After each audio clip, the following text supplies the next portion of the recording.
Hello সবাইকে। শীতের মরশুমে এটা ছাড়া কিন্তু বাড়িতে চলেই না। মোটামুটি আমাদের বাঙালিদের বাড়িতে সব বাড়িতেই প্রায় এটা শীতের মরশুমে হয়েই থাকে এবং প্রচণ্ড টেস্টি এবং হেলদি। এমনকি আমরা পিকনিকেও দেখে থাকি এই আইটেমটা। তো আমি আজকে তোমাদের সেটাই দেখাবো আমি কিভাবে এটা করে থাকি। হ্যাঁ, এটা ঠিকই ধরেছো, এটা ভেজ ডাল। আমি যেভাবে করে থাকি, প্রথমে সবজিগুলো ছোটো ছোটো করে কেটে নিয়েছি আর মুগ ডালটা শুকনো খোলায় ভেজে ওটাকে 1 ঘন্টা মতো ভিজিয়ে রেখেছিলাম। তারপরে কড়াইয়ে দিয়ে দিলাম সর্ষের তেল, তার সঙ্গে দিয়ে দিলাম শুকনো লঙ্কা, তেজপাতা আর 5 ফোড়ন। একটুখানি ভেজে নিয়ে গন্ধ বেরোনো অবধি অপেক্ষা করব, তারপর এটাকে তুলে রাখবো। আর বাকি তেলটা যে কড়াইয়ে থাকলো সেই কড়াইয়ের মধ্যে এবার দিয়ে দেব আমি সবজিগুলো অল্প আঁচে হালকাভাবে ভেজে নেব। খুব ভাজবো না, আবার যেন ভেতরটা হালকা সেদ্ধও হয়ে যায়, খানিকটা 50% যেন সেদ্ধ হয়ে যায়, এইভাবে এটাকে ভেজে নেব। আমি যে সবজিগুলো নিয়েছিলাম সেটা হলো ফুলকপি, গাজর, বিনস, কড়াইশুঁটি আর তোমার রাঙা আলু, এইটুকুই নিয়েছিলাম।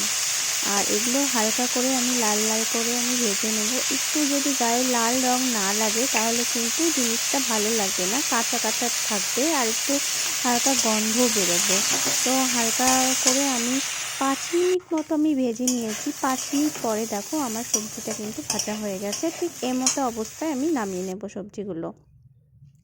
তারপরে সেই কড়াইয়েই আমি দিয়ে দেব সেই ভেজানো মুগ ডালটা।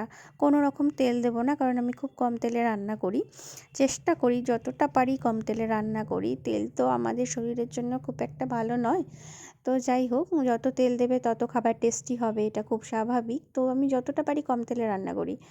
তো তার মধ্যে দিয়ে দিলাম আমি কাঁচা লঙ্কা দুটো, আর পরিমাণ মতো লবণ আর পরিমাণ মতো হলুদ।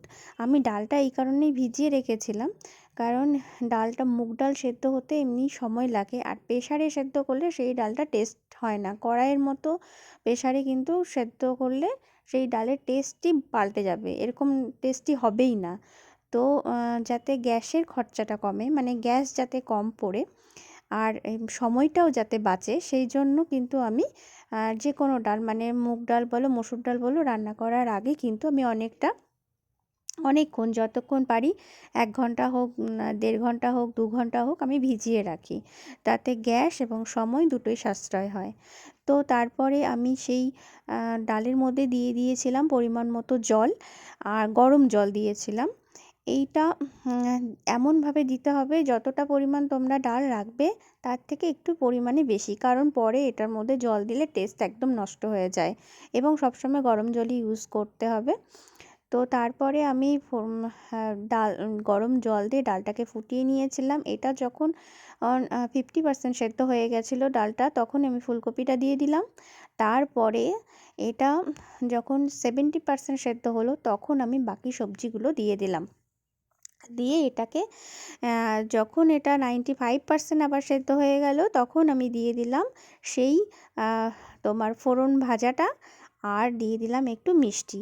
এইবার এটা আর বাকি 5% এটাকে সেদ্ধ করে একটু ঘন করে নেব, কারণ ভেজ ডাল একটু ঘন না হলে ভালো লাগে না খেতে। তো এটাকে বাকি এইভাবেই করে নেব। তো আমার রান্নাটা কেমন লাগলো অবশ্যই কমেন্টে জানিও, এবং ভালো লাগলে লাইক শেয়ার করো। আর নতুন যারা দেখছো তাদের কাছে অনুরোধ রইল, প্লিজ সাবস্ক্রাইব করো। তোমাদের একটা সাবস্ক্রাইবে আমি অনেক অনুপ্রাণিত হই। তো আজকের মতো ভিডিওটা এইভাবেই শেষ করলাম। পরে আরও নতুন নতুন ভিডিও নিয়ে তোমাদের সঙ্গে দেখা হচ্ছে। আজকের মতো এই ভেজ ডাল নিয়েই আমি শেষ করলাম। তোমরা সবাই খুব ভালো থেকো, আর শীতকাল নানা ধরনের নতুন নতুন খাবার খেয়ে আনন্দ পাও, আর আমারটাও ট্রাই করে দেখো।